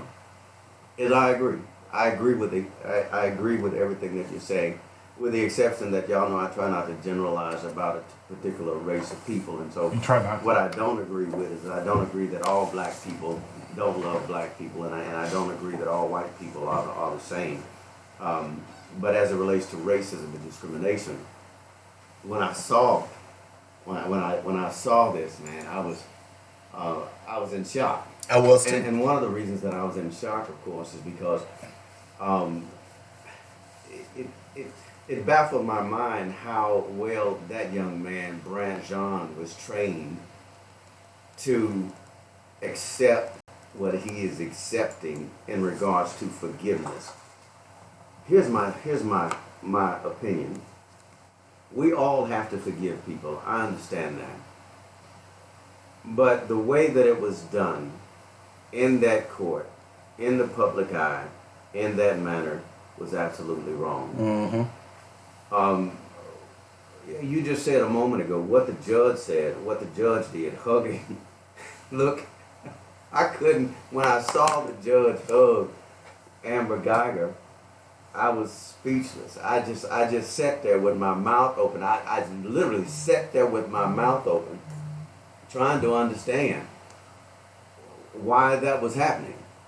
And then I saw the articles about who her donors, contributors were to her campaign, the police union. And, You better get your ass up and, there, girl. right, and then I read an article on my way here. Now both of them. That's why you were driving. Now both of John's daddy is also wanting to be Amber Guyger's friend. Oh, and so just a few minutes ago. And so I understand where Brent gets his training from. But it sends the absolute wrong signal. And then I can say a whole lot of cuss words about this bailiff brushing Amber Guyger's hair in court. I can say a whole lot. I can say a whole lot of cuss words. She's part of the police union. I can't imagine in open court a bailiff breaking out a comb and a brush to walk up and brush a little bit of hair I got after I've been convicted of killing anybody, black or white. Right. And so I agree with what y'all are saying. I believe that we as a people have to learn and have to understand. And I'm gonna get some criticism when I say this because of my faith. But the reality is that you can forgive somebody and you can love somebody without being a fool. And when you do what they did yesterday, the beautician bailiff and the hug a thug judge, and then young Brant, when you do what they did, it causes all of us to appear to be fools, and that's irresponsible. Good point. And so I understand the family's position, and that's fine. They can have that. They've got the right to have that. But man, if I train. If I tell you what, my son and my daughter wouldn't have done that. Matter of fact, my son and my daughter, if I was Botham John and my son and my daughter, I'll tell you, I know what they would have done. Y'all ever see them videos on people where when they get about 5 or 10 feet from the person that had killed their daddy or their mama, and then they jump over 5 or 6 tables to get to them, and they ain't trying to hug them, they trying to kill them? I'm telling you. My kids understand the word. They love God, but I'm telling you, they love their dad and they love their blood. And for that young man to do that, and his daddy not to come up and say, his daddy not to correct him or something. If one of my kids had it done, I would have corrected him. I'd have corrected him on the spot. I'd have stood up in court, and I'd be like, "Hold up, no, sit down." Soon as he asked the judge for a hug, I would have to go hug that woman. I would have told my child to sit down. Hold on, wait a minute. What happened? Whoa. I told my child to sit down. See, you didn't see it. No. You need to go back and watch it. I would have told my son. It was stunning. And here's the other problem. Is that think of the risk of allowing a family member of a victim to walk up and physically hug or be in physical reach of somebody. Right? And who is that liability? Who is that liability on? Let's say Brant was hardcore. Let's say Brant sat up there and played like a sheep. I love Jesus. I love God. Love blah blah blah. And then walked up and said, "Judge, let me give her a hug." And then snatched her by her throat, started choking her out. Who's responsible for that? And you can see Amber Guyger, the white bailiff, right? When he started to walk down to hug Amber, the white bailiff eased over by Amber just to make sure that he wasn't trying to trick him. That's unreasonable, it's unacceptable, and it ain't protocol in any court that I've ever been in. But I agree with what both of you have said. Both of you have said, I know it's unusual that we agree on something, all of us together, but man, I am embarrassed for them. I ain't embarrassed for them. For our people. I ain't embarrassed for them. I'm embarrassed. I don't know why y'all tripping. Y'all know these folks can't be acting like they don't like white people. I don't know why y'all tripping. I'm embarrassed. Listen, man. I done sit in a lot of courtrooms, and I heard a lot of people. I heard a lot of murder convictions, and I heard a lot of people get convicted. I ain't never, not one time, had no judge come down and hug nobody. Exactly. Man, never, would have turned never, not one time. Exactly. But not only that, though. Would have turned but this is the thing, though. Again, I mean, I think this is important that we understand this, is that a lot of times, folks ain't got a choice. And these black folks felt they didn't have a choice, man. Now, I don't understand. Honestly, I can understand the judge wanting to come down and show some love, because she might got to run for re-election. I don't want to watch that day. She might have to run for re-election. You with me? I get that. She might have to run for re-election. But you know what? That might be the last man she hold for a long time, so she might want to hold on to him tight. How about when this case comes up for appeal? How about when it comes up for appeal and everybody involved in the appeal has heard Branch John say, I don't even want you to go to jail. I just wish you the best. Imagine being that person, those judges listening to that appeal and remembering or knowing that the victim's own brother said, I don't want to see her go to prison. And imagine how that influences the decision of the judges that will decide on whether or not to overturn her conviction or to give her a lesser sentence on appeal. When you have the judge hugging her, when you have the brother hugging her, don't send her to jail, and then when you got the beautician bailiff brushing and combing her hair, live video on television. Imagine being that appellate court judge and you know all that. And then this little white girl, innocent little white girl, used to be a cop, comes in front of you and she's sobbing and crying and she didn't mean to do it and then her attorney says, well, appellate court judges, y'all saw her, his brother said he don't want her in prison, so at the very least, let's give her probation, or let's give her less than let's depart from the maximum or minimum and give her less than the minimum. Right.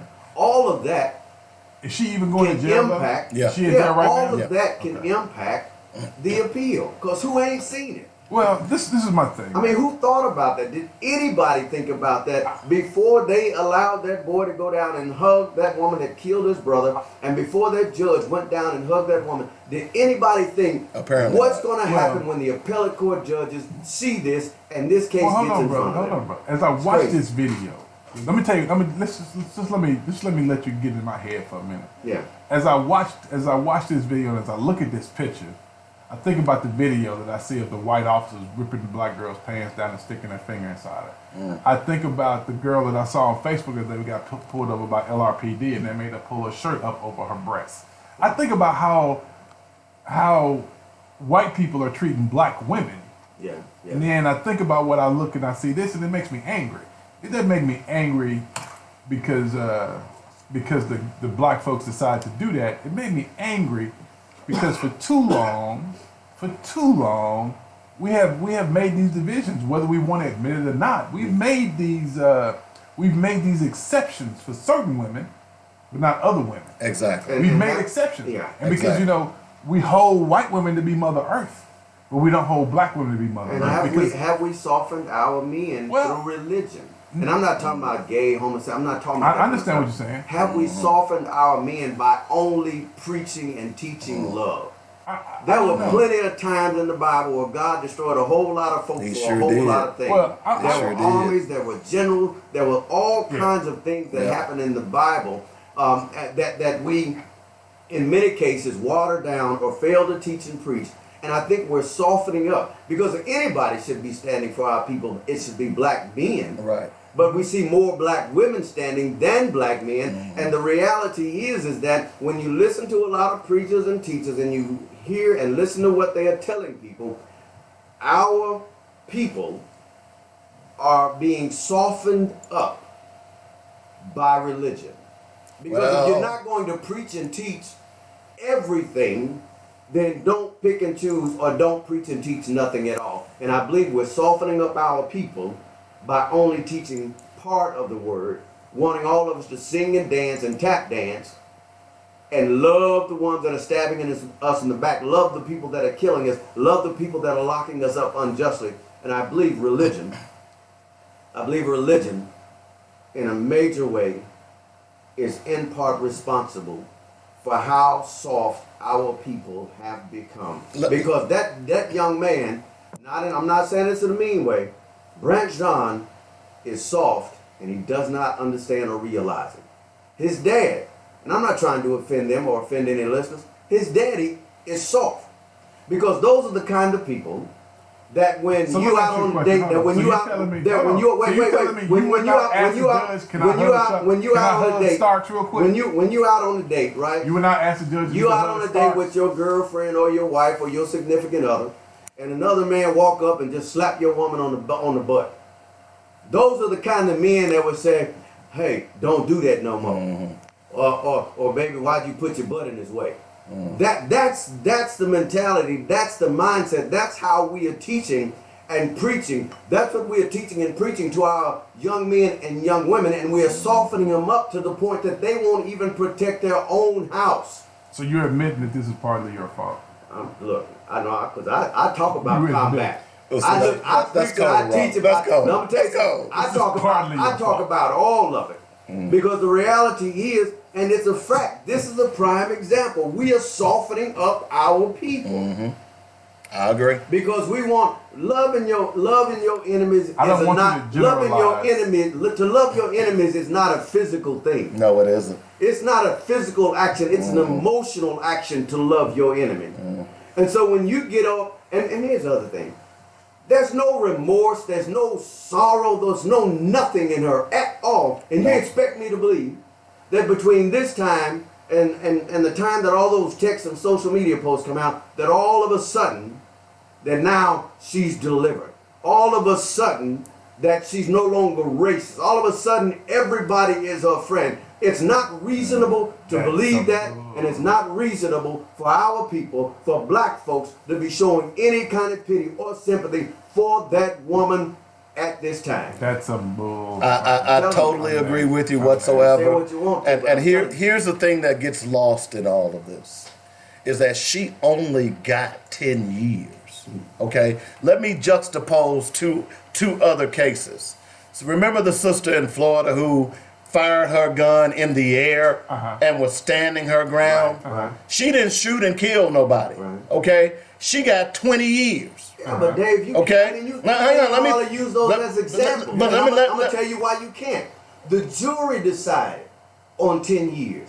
A jury of 5 black I agree. I'm getting to that. 4 Hispanics, 1 Asian, and 2 white people. I agree. They decided. The jury, it wasn't the public, it wasn't the judge, it wasn't the prosecutor. Those people on the jury, which goes to the mindset of a lot of our people, exactly. That even when we make a decision, we don't want to be too tough on them. That somebody needs to be punished. We don't want to appear to be the bad guy. Exactly. Because an eye for an eye is Old Testament, and so we shouldn't be trying to punish them to the same extent that they punish us. And so when we try to compare, I've seen all the comparisons to black folks that have done lesser crimes, that are doing more time, but this is on the jury. We can't blame the judge, and we can't blame the prosecutor for the sentence. That jury did that, which is a completely different problem. Because now we have people, 12 people, with the mindset that, well, yeah, she murdered him, and so, yeah, we gotta find her guilty, but we don't have to punish her. We can be easy. And so that's why I say it's not good, or we can't really compare 10 years of her sentence to other people's, the sentence of other people, because the jury made that determination. Now, a lot of that stuff that went on in court during the trial may have somehow influenced that, but that's on the jury. So how can we compare it to somebody else that got convicted in a whole other place? I'm going to throw out another comparison. The brother in Ohio who shot and killed a police dog. Yeah. Let me say this again. Shot and killed a police dog. He got 45 years. That same jury in the Botham John case that gave that white woman 10 years would have gave one of us 99. I would agree. And it's and that's where I'm headed. Of our peers. That's where I'm headed. Hispanic folks, a jury of our peers. That same jury that gave that white woman 10 years would have given us 99. And why is that? And it's exactly what Dave was, exactly what you just said, is that, yeah, we want to punish them, but we don't want to punish them too bad. That's y'all. Why is that? Are we afraid that if we punish them too bad, they're going to be harder on us? It's not possible for them to be harder on us. It's so hard now, it can't get any harder. So why are we scared? Why are we afraid to punish them? Why are we afraid to fight back? Why are we afraid to protest? Why are we afraid to rally? Why are we afraid if it's already as hard as it's going to get? Why are we scared? And then why are we talking all that noise, right? About, I'd go down there and do this, I'd go do that, and ain't done nothing and ain't gonna do nothing except to your own people in your own neighborhood. Hello. Because that's where you're gonna be shooting and killing at. That's where you're gonna be robbing at. That's where you're gonna be hurting people at. But you talk all that thug noise about white folks this and white folks that, but you killing and fighting your own people and then scared to do anything to the real enemy. So you saying? And I'm not saying white folks are the real enemy. I'm saying racism and discrimination. I like those how you quickly people, did that. I those like how you people quickly are the said real that. enemy. I Those like how you people are the quickly real clean that enemy. up. No, but let me tell you, white people ain't the Y'all problem. want to find somebody to fight, then go down there and fight the folks that are fighting you. Don't fight the people that you're fighting with on your team. Man, I have never seen y'all brothers this hot. It's crazy, man. It's ridiculous. Y'all coming over to my side. Y'all coming over here. And There's some room over here with me. Dave. Y'all can come over here with me, Dave. Y'all ain't got nothing to say? I'm already in my own space, brother. Okay, fine. I mean, how do we get to this place? Well, how did we get here? That's First of all, there's even a trial. well, yeah. White woman coming to your house and kill you, and there's a trial. Mm-hmm. White woman coming to your house and kill you and said she had a right to do it because she thought she was in her own house. How did we get here? No, she was afraid for her life. Everybody got in your own house. And I guarantee due process. that if Judge Kemp, that beautician bailiff, and Brant John had been in that apartment with both of them, John, when she walked in, she would have massacred every one of them. Yep. And they're getting hugs and kisses and doing her hair in court. But she would have killed every last one of them. Why can't we just all get along? I mean, I know y'all hot, man, but let me tell y'all something. For the first time, I ain't even close to being hot. I swear on cheese and crackers, I could give two. I could really not care because this is what's problematic for me, man. Ain't nobody pissed off that they gave her 10 years. That's what I was just saying. Ain't nobody said a word about that. That's what I was just saying. I don't give a damn about a hood. You know what I'm saying? They gave her 10 years. She shot a man in his own house, and she got 10 years. But see, Rizal, you're speaking to what I said the other day when I didn't think she was going to get 10 years. Remember we were talking about how much? I said if she was going to get 10. Right. Because, and what did I say? That those black folks, those colored folks, Hispanics and blacks on that jury were infected with white racism and white supremacy. That they will look at her, just as you just said, Rizal, and say, oh, she killed him, but I don't want to be too hard on her. Right. You know, that's black folks. See, that's the problem. You know why Django was such a great movie? Do you know why it was such a great movie? Because Django killed everybody? Because Django wasn't playing, and black folks is tired of playing. Okay, the real black folks, those Negroes over those. Talk about the character in the movie. It was because he was willing to die. Exactly. That's why that was the theme of Django. Are not willing to die anymore for what is right. This is crazy. Everybody getting bought. Everybody getting sold. The police union and bought the judge. Basically has paid for through their contribution. The bailiff been bought because she's a member of their team and she can't lose her job by not being nice to the poor little white murderer. And then this young man, Brent John, he doesn't even realize he's been bought by Christianity, the type of Christianity that softens us up and waters us down. We cannot keep preaching and teaching that kumbaya stuff about and in relation to the people that are trying to kill us. We can't keep doing that. I'm going to tell you this. We have to teach and preach. If I get murdered, avenge me. Y'all hear what I'm saying? Don't avenge me. You good, dog. I've already posted it on my wall. If someone murders me, you better not pray for him. You better not hug him. You better not say you forgive him because I'm dead. He killed me. I'm the only one who have the right to forgive him. And I can't do it because I'm a damn spirit.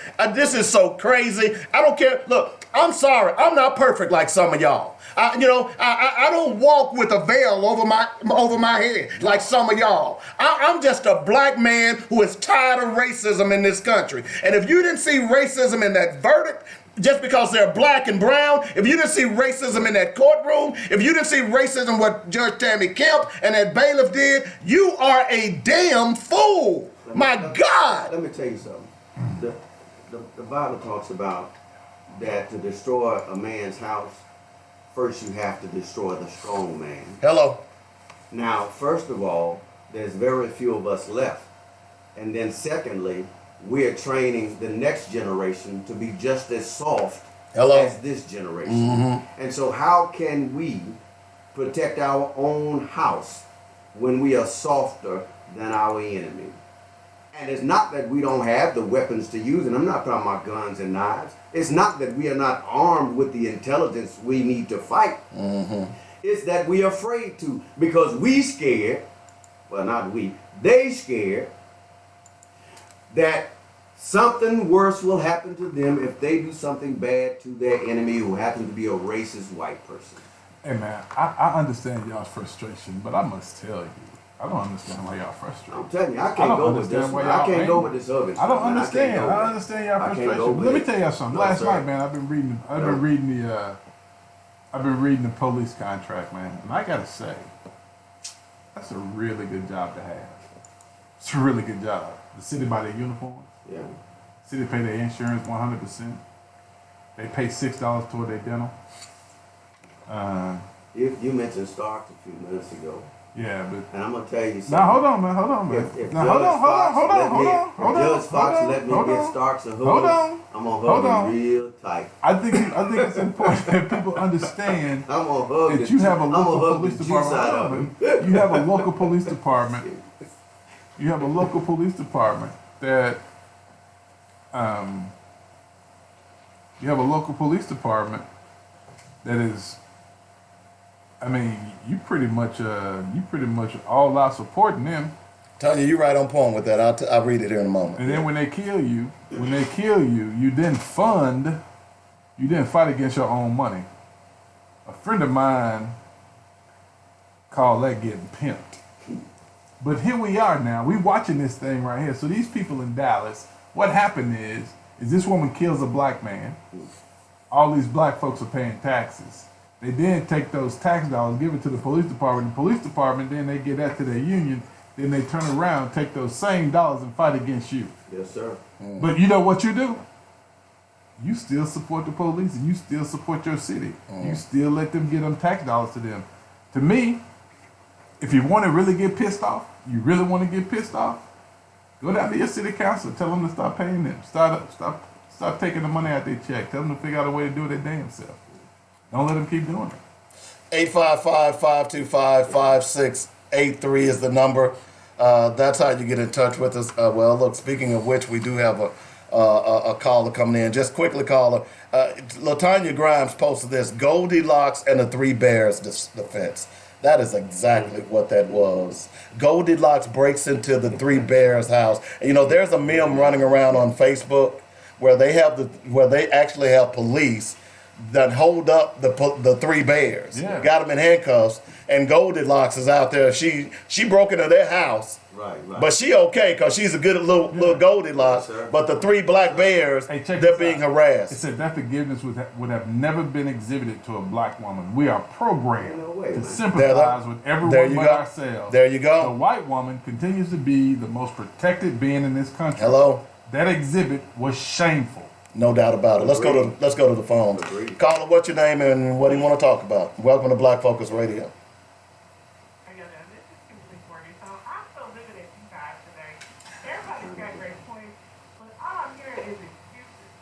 I posted yesterday about that it did not automatically by default be a serve justice. I had more white folks on that corner with me saying the same thing, but I had nothing but black folks talking about let's forgive, let's not twist the religion around. Then we talk today, as y'all talk on yourselves every day, about how there is real leaders needed among all these persons we got in Little Rock. Where are our leaders to get elected, to get in there and make changes, strong leaders? But now we got Rizal. Hey, Rizal, how you doing? But Rizal, it was the same watered down religion we've been having for life. Religion never wrote for us. Religion was not there for us. But how are we going to say we have leaders in the church, but now we're talking about it's watered down, and that this is the reason that we 2 weeks. First of all, that judge didn't have to be a weapon for her or anything. Nobody told her she had to do that. She gonna get paid the 1st and the 16th regardless. She made that choice to go hug that girl.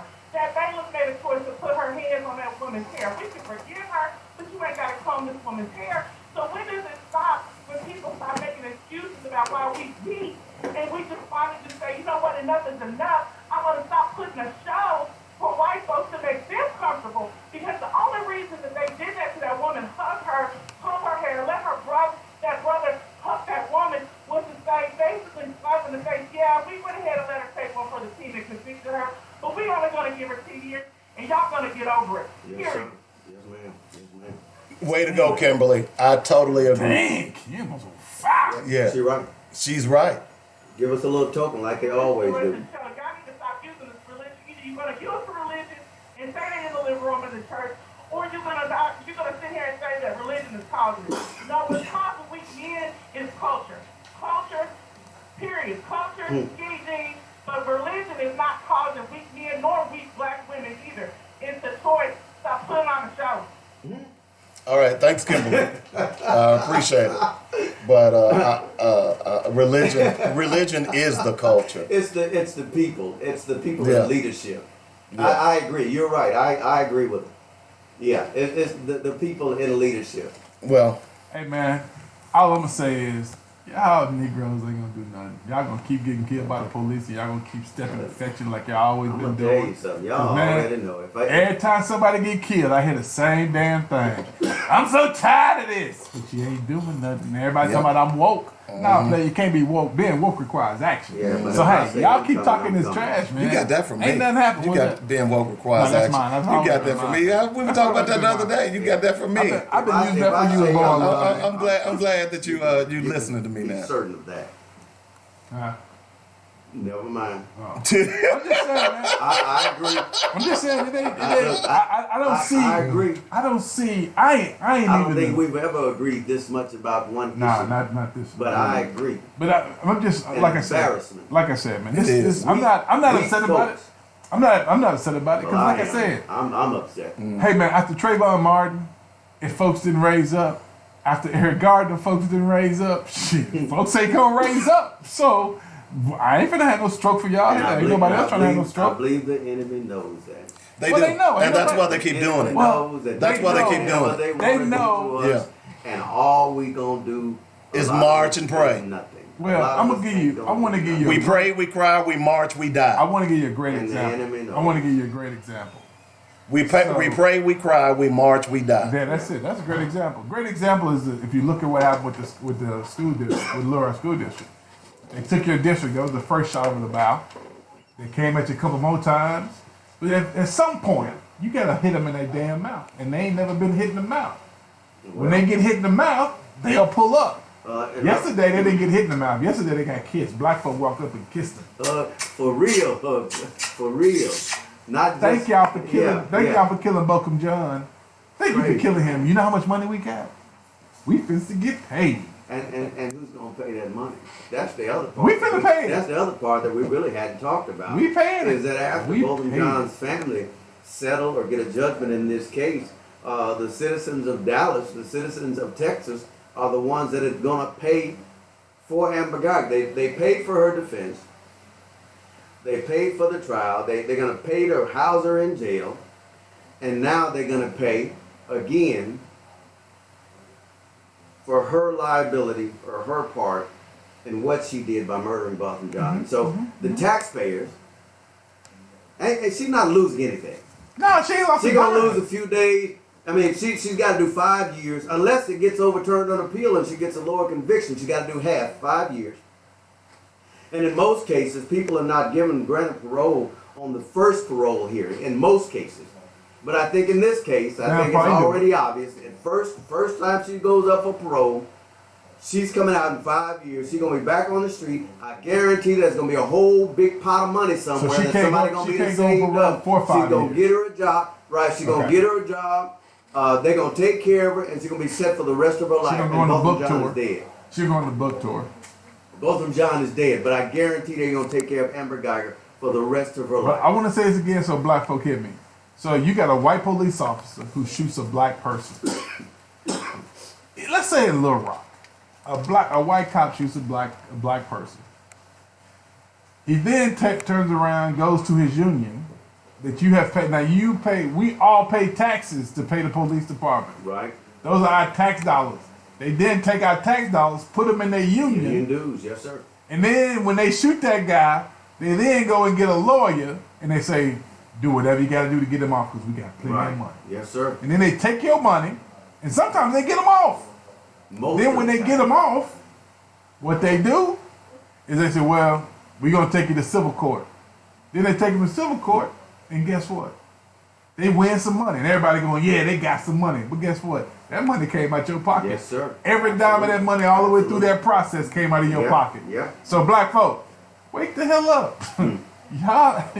Y'all ain't even looking at this thing, right? But you know what? Go hug Charles Starks. They're going to have a hug ceremony for Charles Starks down there next week. So y'all can hug Starks too. Starks' case, his appeal case is in the Pulaski County Circuit Court.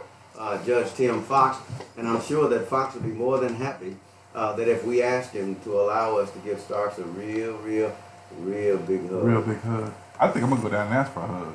Roselle, you had a little evil look on your face when you said that. Just saying. Nothing but love. Nothing but love for you, baby. Nothing but love. Hey, man, all I know is I'm just going to quote the NWA song, man. That's all I know. That's all I know, player. I'm for the Coming purge. straight from the underground. Got it bad for a young brother because he bright. I'm for the purge myself. All I can say is wake up, man. I'm definitely down with the purge. Well, and even though I like Chief, man, I still picture it in my mind, man. The bailiff doing her hair, the brother giving her a hug, the judge giving her a hug and a Bible. I'm still just picturing that in my mind and trying to imagine what drive. And I know a lot of people, church folks, are gonna say, "Well, nothing but God." Look, God gave us good enough. God gave us good sense to apply all of the Bible correctly, appropriately, and that was not the correct application of the Bible. Period. Was not.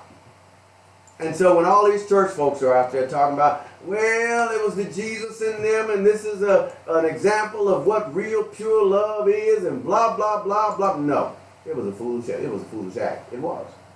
Well, I sympathize with the family. I've been praying for the family, and so this is not to offend the family. I'm saying this because when this happens again, and it will. It's already happening. It's already happening.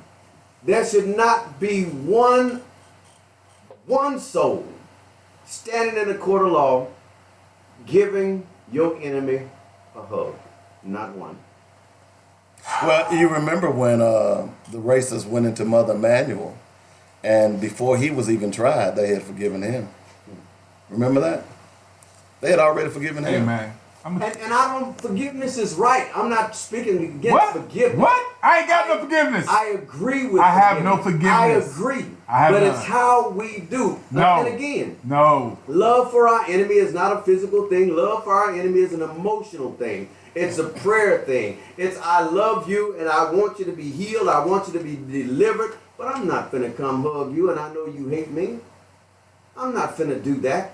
And so I'm not talking against forgiveness because I believe in that. What I'm talking about is that when we forgive, here's another thing that people need to understand.